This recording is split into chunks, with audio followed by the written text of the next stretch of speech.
Hello everyone! Ang video na ito ay magpapakilala ng iba't ibang status ng pagbabalik sa pamamagitan ng pag-alam sa mga katayuang ito.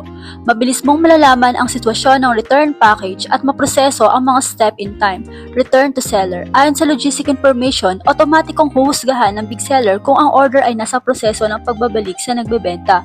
Return at to process. Ang package ay babalik, ngunit kailangan mo maghintay para sa proseso, pagbalik at naproseso. Ang pagbabalik ng package ay naproseso, maaari mong ipagpatuloy ang proseso at piliin ang lahat ng stock in partial, stock in at not stock in. Kung mayroon kang anumang mga katanungan, mangyari mag-click dito upang makipag-ugnayan sa aming customer service. Huwag kalimutan na nag-aalok kami ng libreng training at demo session na eksklusibo para sa aming big sellers users. Ilagay ang iyong training request, ibahagi ang iyong impormasyon at ipaalam sa amin kung ano ang gusto mong matutunan.